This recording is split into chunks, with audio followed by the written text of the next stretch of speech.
Alors, ce matin, le titre du message est Implorer le pardon de notre Dieu. Alors, on va aborder ce matin une chose qui existe et que tout croyant peut expérimenter dans sa vie. Cette chose est la perte de notre joie spirituelle. La Bible nous indique qu'il faut être toujours joyeux, de nous réjouir à chaque moment en Jésus-Christ, de nous réjouir en son salut. Mais lorsque parfois le péché est caché dans notre cœur, notre conscience devient alors lourde, la paix disparaît et la communion avec Dieu se trouble. Il nous semble parfois alors avoir perdu cette joie dans nos vies. Et c'est exactement l'expérience que David a vécue dans le passage qu'on va partager ce matin. Alors certains pensent que le contexte pour David ici, c'est à la suite de son péché avec Bathsheba, cette femme précédemment convoitée par le roi David, et c'est bien possible qu'il ait écrit ce psaume à ce moment-là. Et oui, on parle bien ici du roi David, le roi David. Pas n'importe qui, n'est-ce pas?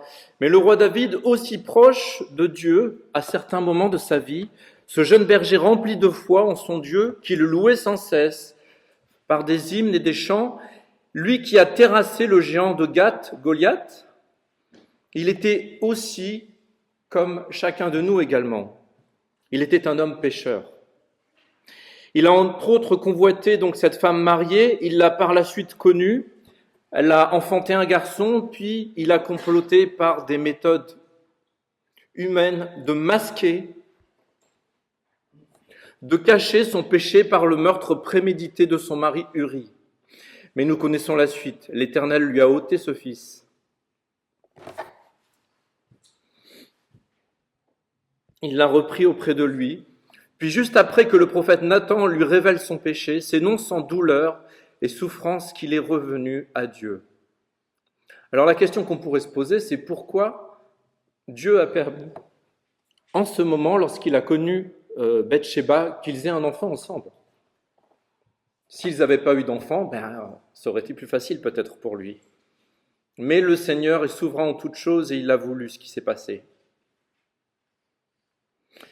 Alors rien n'affirme ici catégoriquement dans ce texte que c'est ce moment précis, à ce moment précis de sa vie dont il s'agit, mais cela est fort probable après ce péché commis avec Bathsheba.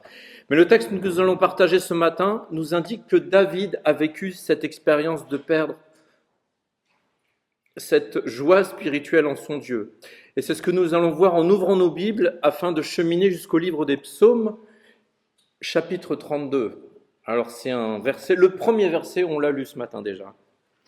Mais alors, on utilisera un deuxième verset qu'on a entendu à l'étude, mais ça sera tout à la fin du message. Alors, je garde le suspense, restez quand même jusqu'au bout. Donc on ouvre nos Bibles au psaume 32, on fera la lecture de ce chapitre en entier, mais on va d'abord remettre ces moments dans les mains de notre Dieu par la prière. Seigneur, oui, merci pour ta parole vivante, Seigneur, merci parce que tu désires depuis toujours nous réconcilier avec toi, comme nous l'avons entendu, nous tendre la main pour être en communion avec toi, Seigneur. Tu as fait le premier homme et tu n'as pas voulu qu'il soit seul, Seigneur. C'est pourquoi nous comprenons que tu souhaites que nous communions ensemble, que nous parlions les uns avec les autres et que nous ayons une relation privilégiée avec toi tout d'abord. Touche nos cœurs ce matin, que ta parole nous sensibilise à ce que tu veux dans chacune de nos vies. Seigneur, nous te demandons toutes ces choses dans le nom précieux de Jésus-Christ. Amen. Psaume 32. De David, cantique. Heureux celui à qui la transgression est remise, à qui le péché est pardonné. Heureux l'homme à qui l'Éternel n'impute pas l'iniquité et dans l'esprit duquel il n'y a point de fraude. Verset 3. Tant que je me suis tu, mes os se consumaient, je gémissais toute la journée. Car nuit et jour, ta main s'apesantissait sur moi. Ma vigueur n'était plus que sécheresse, comme celle de l'été. Je t'ai fait connaître mon péché, je n'ai pas caché mon iniquité. J'ai dit, j'avouerai mes transgressions à l'Éternel, et tu as effacé la peine de mon péché. Qu'ainsi tout homme pieux te prie au temps convenable. Si de grandes eaux débordent, elles ne l'atteindront nullement. Tu es un asile pour moi, tu me garantis de la détresse, tu m'entoures de chants de délivrance. Je t'instruirai et je te montrerai la voie que tu dois suivre. Je te conseillerai, j'aurai le regard sur toi. Ne soyez pas comme un cheval ou un mulet sans intelligence. On les bride avec un frein et un mors dont on les pare afin qu'ils ne s'approchent point de toi. Beaucoup de douleurs sont la part du méchant, mais celui qui se confie en l'Éternel est environné de sa grâce. Juste, réjouissez-vous en l'Éternel et soyez dans l'allégresse. Poussez des cris de joie, vous tous qui êtes droits de cœur. Alors à la lecture de ce psaume 32, on voit ici que David nous ouvre entièrement son cœur. Il nous raconte la souffrance du péché caché. Car bien des fois, notre cœur est tortueux et nous ne réalisons pas ce péché en nous. Mais pas seulement. Cela ne s'arrête pas là, car on y voit aussi la merveilleuse joie qu'il a retrouvée lorsque Dieu lui a accordé son pardon. Et à travers cette expérience personnelle qu'a vécue le roi David, Dieu nous enseigne une grande vérité pour notre vie spirituelle. Au travers de ce passage du psaume 32, la parole de Dieu nous appelle ici à renouveler notre joie en Dieu par son pardon. Chers frères et sœurs, renouvelons notre joie en Dieu par son pardon. Pour débuter, tout d'abord en première partie, on va voir ensemble comment le pardon de Dieu renouvelle notre joie au travers de 3 vérités de ce psaume que le psaume nous révèle. La première vérité que nous donne le psaume 32, c'est que, petit 1, le péché caché détruit notre joie, il détruit notre joie. David décrit ici ce qui arrive lorsque nous gardons le péché non confessé dans notre cœur.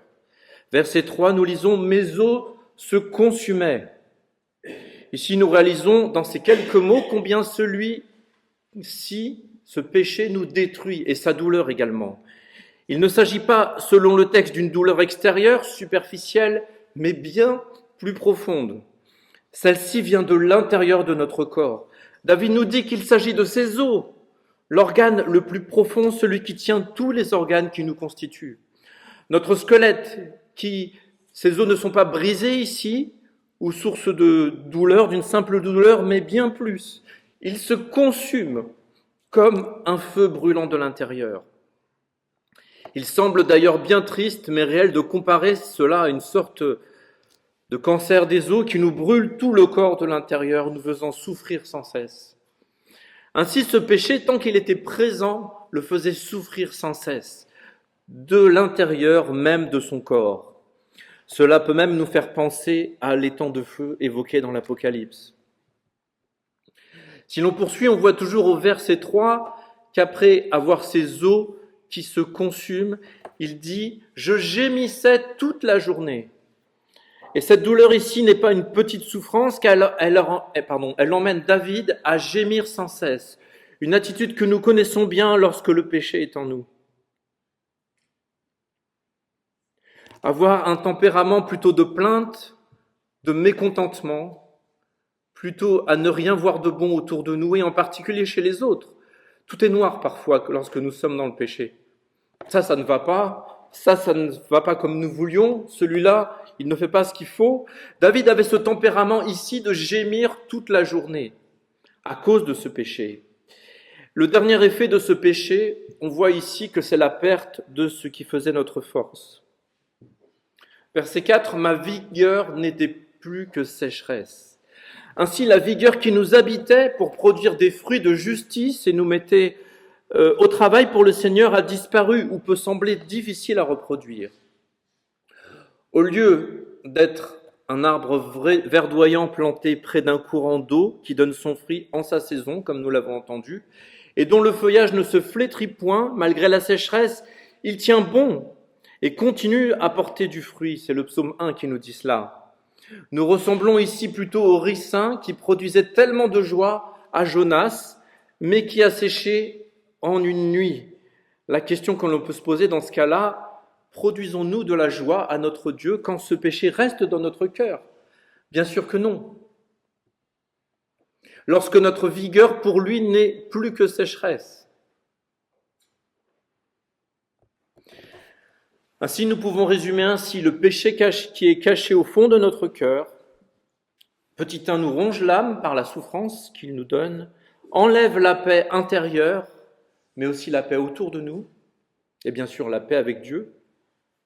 Et petit 3, il dessèche notre vie spirituelle. Nous perdons nos forces et il devient difficile de produire du fruit.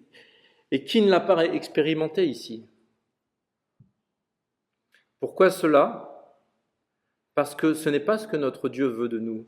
Ce n'est pas ce qu'il veut pour nous. Et notre Dieu ne souhaite pas nous laisser ainsi, loin de lui sans cesse, et ce, même depuis la chute de l'homme dans le jardin d'Éden. Il souhaite nous tendre la main, être réconcilié avec sa créature, et ce, même si elle est rebelle. Pensons au peuple d'Israël dans le désert. Combien de fois ont-ils gémi? Et malgré leur rébellion, combien de fois Dieu a-t-il été vers ce peuple et lui a tendu la main?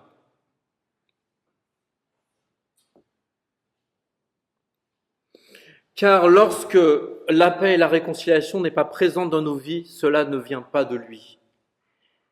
Mais bien sûr, cet aveuglement face à notre péché vient bien souvent de notre orgueil. Et Dieu veut nous ramener à lui car légitimement et en tant que père plein d'amour pour son enfant, il discipline son enfant jusqu'à ce qu'il revienne à lui.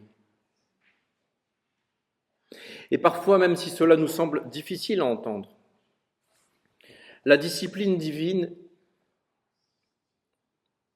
est systématique lorsque nous nous éloignons de lui volontairement, face à notre rébellion. Car nous n'avons pas affaire, comme on le voit dans ce monde, à un père qui jette l'éponge, comme on dit, qui ne s'occupe plus de ses enfants, mais à un père qui nous aime et qui nous redressera pour nous ramener dans le droit chemin. Et la question qu'on peut se poser, peut-être, c'est pourquoi notre Dieu nous discipline-t-il?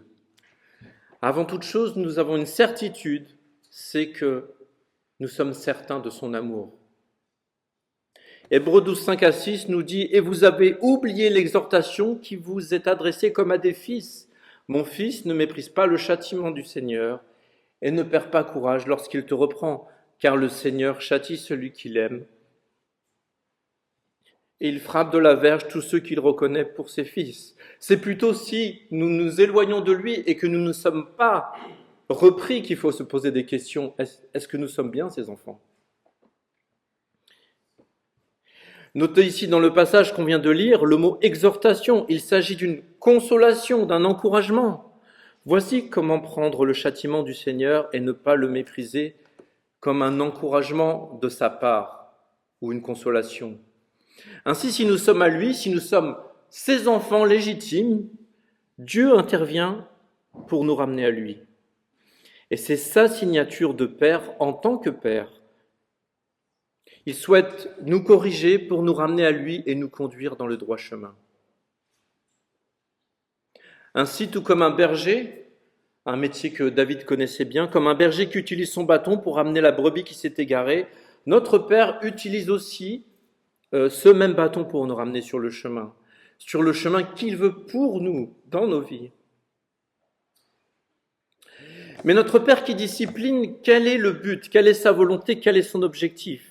Nous savons qu'il nous aime, mais le deuxième objectif est un objectif de paix.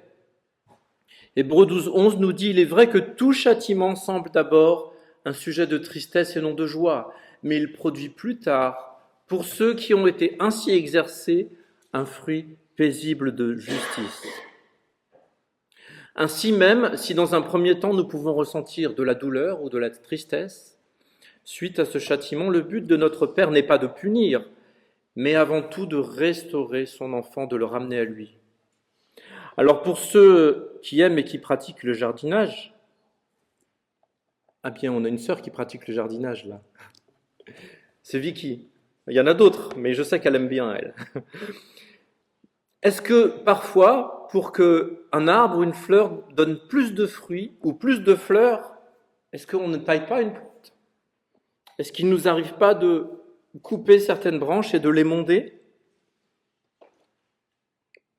Et c'est exactement ici la pratique du Seigneur, afin, il nous aime, mais aussi c'est afin d'être en paix avec lui.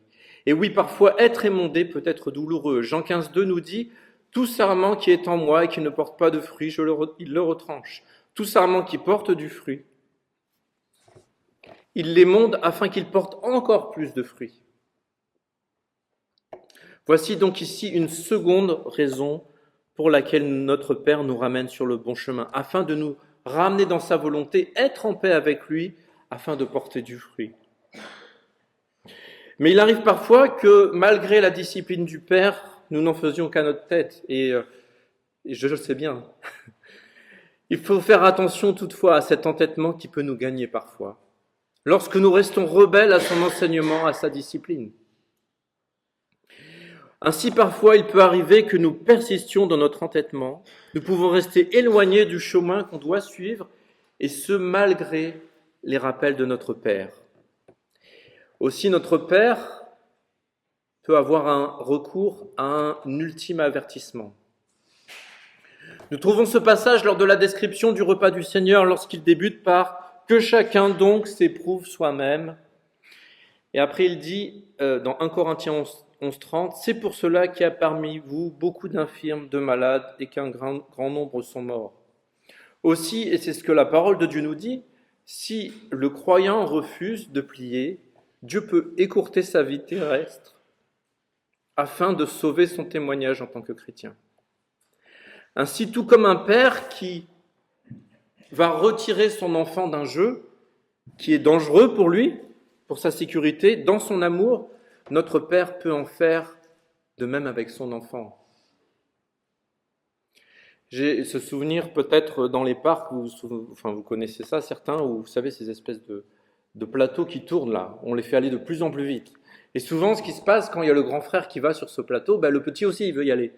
Sauf qu'on sait que si le petit s'approche, ça va faire mal. Il n'a pas l'âge pour monter dessus, il n'a pas l'âge pour se tenir. Qu'est-ce qu'on fait dans ce cas-là? Eh bien souvent on va éloigner l'enfant de ce genre de jeu, pour sa sécurité, parce qu'on les aime. Un enfant, on en parlait hier, lors d'une étude, un enfant qui va traverser la route, et qu'on lui avait dit qu'il ne fallait pas traverser la route, ce n'est pas une mauvaise chose d'aller lui prendre vigoureusement la main avant que l'irréparable n'arrive, et peut-être de le gronder ou de lui mettre une fessée parce qu'il savait qu'il ne fallait pas le faire. Alors c'est sûr que pense l'enfant à ce moment-là? Mais moi je voulais jouer, c'était trop bien, je voulais aller par là parce qu'il y avait quelque chose d'intéressant. Et souvent il le prend mal, peut-être c'est douloureux même pour lui, intérieurement et parfois extérieurement aussi. Mais notre Père sait ce qui est bon pour nous. Souvenez-vous quel était l'échange entre Job et le Père avant la repentance de Job. Qui est-ce qui connaît toutes choses? Comment ont été formés les animaux de la création?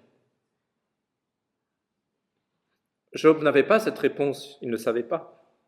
Ou sinon, prenez un moment pour relire le psaume 139, juste un de ces versets pour attiser notre curiosité, verset 6. « Une science aussi merveilleuse est au-dessus de ma portée, elle est trop élevée pour que je puisse la saisir. » Là, c'est l'homme qui parle. Et c'est David d'ailleurs qui est l'auteur de ce psaume. Ainsi, la discipline du Père est systématique, et ce, à cause de l'amour de notre Père. Il a pour objectif, au travers de cette discipline, la paix entre le Père et son enfant. Mais tout cela est très bon, mais elle exige cependant une chose, l'obéissance dans la vie de son enfant. Il exige que l'enfant obéisse à son Père spirituel. Et c'est pourquoi notre Dieu réclame de notre part l'obéissance à sa volonté, à sa parole, pour, comme toujours, restaurer cette relation de son enfant avec lui, parce qu'il nous aime et veut notre bien. Cependant, il nous laisse le choix. Mais Dieu ne veut pas laisser son enfant écrasé sous le poids de son péché. Il ouvre un chemin de restauration. Et ce chemin passe par la confession du péché. Voyons maintenant ce qui se produit lorsque le péché est confessé devant Dieu. On a vu que sur le premier point, ce péché détruit notre joie. Passons au deuxième point, le péché pardonné, confessé. Deuxième vérité du psaume 32, c'est que le péché confessé restaure notre joie. Verset 5, David nous dit « Je t'ai fait connaître mon péché ». David ici a tout mis à nu, a découvert, il a fait connaître son péché. Cela ne signifie pas que Dieu n'en avait pas connaissance, bien sûr, mais que David l'a reconnu comme un péché, qu'il l'a regretté amèrement, ce péché. Il s'agit de repentance ici. Il l'a reconnu devant son Dieu sans rien lui cacher. Et c'est également ce que Dieu souhaitait dans le jardin d'Éden, lorsqu'Adam et Ève se sont cachés, vous vous souvenez? Là, on parle de péché caché, mais quand ils ont désobéi à Dieu, ils se sont eux-mêmes cachés de Dieu. Lorsqu'il pose la question « Où es-tu, Adam ?» Déjà, notre Dieu d'amour et de miséricorde lui tendait la main pour qu'ils reconnaissent leur désobéissance et confesser leur péché, pour qu'ils confessent leur péché. Mais tout comme le péché caché au fond du cœur, Adam et Ève se sont cachés. Il en est ainsi, l'homme se cache lorsqu'il a honte de sa désobéissance, comme un enfant qui se cache lorsqu'il a fait une bêtise. Tout comme nous refusons parfois de reconnaître notre péché et notre désobéissance à notre Dieu, nous nions, nous cachons, nous camouflons ce péché qui nous habite. Nous en détournons le regard, le mettons hors de notre vue et le cachons aux autres aussi. Mais notre Père en a connaissance. Il voit, il sait toutes choses. Et aujourd'hui, tout comme dans le jardin, nous pouvons constater que l'attitude du Père était déjà la même ici à l'encontre de son enfant, et ce même s'il lui avait désobéi. Il lui tend la main pour le ramener à lui. La suite du verset nous dit « Et tu as effacé l'iniquité de mon péché ». Notre Dieu est bon et il efface l'iniquité de nos péchés. Comme on effacerait sur, vous savez, ce tableau blanc, on efface le péché, il n'y a plus de traces. Plus de preuves, quelle grâce, quel amour, quel Père nous avons. Combien il est bon envers nous. D'ailleurs, on peut se poser la question, est-ce qu'on efface aussi les péchés des autres quand ils nous demandent pardon? C'est une bonne question, ça. N'est-ce pas les mots qu'on trouve dans la prière du Notre Père, Matthieu 6, pardonne-nous nos offenses, comme nous aussi nous pardonnons à ceux qui nous ont offensés. Jésus n'a-t-il pas dit lui-même sur la croix, Jésus dit, Père, pardonne-leur, car ils ne savent pas ce qu'ils font. Alors vous pouvez vous dire, oui, mais c'est Jésus, lui, c'est pas pareil. C'est l'amour ultime, il nous pardonne. Est-ce que c'est pas écrit aussi dans le livre des Actes à propos d'Étienne, qui n'était qu'un homme pécheur, un disciple de Christ, pendant qu'on le lapidait, Acte 7, 59, et il lapidait Étienne qui priait et disait, Seigneur Jésus, reçois mon esprit. Puis, s'étant mis à genoux, il s'écria d'une voix forte, Seigneur, ne leur impute pas ce péché. Et après ces paroles, il s'endormit. Est-ce qu'on bénéficierait de la grâce et du pardon de notre Dieu sans l'accorder aux autres? Rappelez-vous le contexte, quand Jésus est en train d'enseigner et Pierre lui dit « Jusqu'à combien de fois je pardonnerai à mon frère ?» Apparemment, il avait quelque chose en tête. Mais ce que Dieu nous demande est de pratiquer le pardon à l'image que nous l'avons reçu. Aussi, lorsque nous confessons nos péchés, Dieu pardonne et notre Dieu nous tend la main pour nous réconcilier avec lui. Il souhaite nous ramener à lui et nous accorder son pardon sans cesse, si nous lui demandons sincèrement. Et même si nous lui sommes infidèles, et combien de fois nous sommes infidèles à notre Dieu, si nous confessons nos péchés, il est fidèle et juste pour nous les pardonner et nous purifier de toute iniquité. 1 Jean 1, 9. Par la suite, si nous revenons dans le passage de Psaume, nous lisons verset 7 que Dieu délivre et devient notre refuge. Verset 7, tu es un asile pour moi, tu m'entoures de chants de délivrance. Ainsi, le pardon de notre Dieu libère notre cœur. Il est un asile. Quelle est la définition de l'asile pour nous? Si on prend dans le dictionnaire, c'est un refuge où l'on trouve sûreté et protection. Car notre Dieu nous protège, il nous met à l'abri, il panse nos blessures, il nous guérit, il nous console. David dira même dans un de ses nombreux cantiques à propos de l'Éternel, « L'Éternel est mon rocher, ma forteresse, mon libérateur, Dieu est mon rocher où je trouve un abri, mon bouclier est la force qui me sauve, ma haute retraite est mon refuge, ô mon sauveur, tu me garantis de la violence, je m'écrie, loué soit l'Éternel. »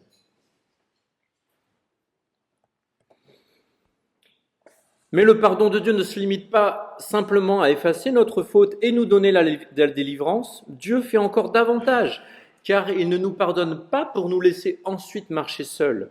Au contraire, il nous conduit dans une nouvelle relation avec lui. Aussi, voyons clairement maintenant ce que devient la vie du croyant lorsqu'il a reçu le pardon de Dieu. Troisième point, troisième vérité de ce psaume 32, le péché pardonné transforme notre joie. Le pardon ne fait pas seulement disparaître la faute, il ouvre une nouvelle relation avec Dieu. Dieu dit, verset 8, « Je t'instruirai ». Le verset 8 est particulier parce que ici c'est Dieu qui parle dans ce passage. « Je t'instruirai, je te montrerai le chemin, j'aurai le regard sur toi. » On voit ici que notre Dieu nous instruira dans sa sagesse. De nombreux psaumes évoquent la sagesse de notre Dieu. La crainte de l'Éternel en est le commencement dans le psaume 1. Et louons Dieu pour sa parole révélée, entière, présente dans nos mains. 2 Timothée 3 nous dit « Toute écriture est inspirée de Dieu et utile pour enseigner, pour convaincre, pour corriger, pour instruire dans la justice. » Notre Dieu nous montre le chemin, la voie que nous devons suivre dans nos vies. Il a les regards sur nous. Il n'attend que nous. Que nous lui exprimons nos louanges, nos requêtes dans les difficultés que nous rencontrons, et nous n'avons aucun doute sur cela. Mais il ne nous laisse pas seuls, car il a le regard sur nous, peut-on lire. Il attend de nous que nous reconnaissions notre dépendance à lui, la communion avec lui. Ainsi Dieu, après lui avoir confessé notre péché, il devient notre guide, notre conseiller et notre protecteur. On a éprouvé la patience des enfants ce matin, mais j'arrive à la conclusion. Pour conclure, on lit au verset 9 que la parole de Dieu nous adresse un avertissement ici. Et non des moindres, ne soyez pas comme le cheval ou comme le mulet, sans intelligence. Terrible quand même ici, un mulet sans intelligence. Nous pouvons lire ici avec une certaine surprise ici que nous pouvons être comparés à un mulet que l'on bride pour diriger son chemin. C'est-à-dire ici que la providence divine peut mettre des choses sur notre vie selon la volonté et l'amour de notre Dieu pour nous guider, mais de force. Et là, c'est bien dommage. C'est beaucoup plus difficile pour nous de cheminer comme cela. L'avertissement, il n'est pas des moindres, on parle de mort. Le cheval n'a pas le choix. Si je tire à droite, il faut qu'il aille à droite. On parle même de mulet, ce qui exprime un peu un entêtement. Jean 8 nous dit « En vérité, je vous le dis, leur répliqua Jésus, quiconque se livre au péché est esclave du péché. » Luc 16, 13 nous dit « Nul serviteur ne peut servir deux maîtres, car il haïra l'un et aimera l'autre, ou il s'attachera à l'un et méprisera l'autre. Vous ne pouvez servir Dieu et Mammon. Ainsi, pourquoi, dans nos vies, chers frères et sœurs, attendre la bouche ouverte de recevoir les morts de notre Dieu, pour qu'il nous dirige de force? Chers frères et sœurs, ne résistons pas à Dieu, car celui qui se confie en l'Éternel est environné de sa grâce. C'est le verset 10 de notre passage. Ainsi, réjouissons-nous en l'Éternel, renouvelons notre joie en Dieu par son pardon et répondons à cet appel de la parole qu'on a entendu ce matin à l'étude. Nous vous en supplions, Au nom de Christ, soyez réconciliés avec Dieu. 2 Corinthiens 5, 20. Ainsi, implorons sa grâce et demandons-lui pardon pour notre péché. On va avoir un moment de prière avant d'avoir le cantique d'appel. Seigneur, nous te louons ce matin pour ta parole, parce que c'est ta parole vivante qui nous enseigne, Seigneur. Et tu connais toutes choses, tu sais toutes choses, tu connais les cœurs de chacun, Seigneur, que tu puisses nous guider, Seigneur, pour regarder à toi comme notre Père aimant, Seigneur, comme celui qui nous tend la main à chaque instant pour que nous soyons en paix avec toi, Seigneur, celui qui est notre forteresse, notre sûr guide, qui nous console, Seigneur, et qui nous guide vers ce qui est bon pour produire du fruit de justice, Seigneur, et être rempli de ton Esprit Saint. Je te remets le cœur de chacun de nous ce matin, Seigneur, et que tu agisses, Seigneur, par l'Esprit qui habite en nous, pour ceux qui te connaissent. Au nom de Jésus-Christ. Amen.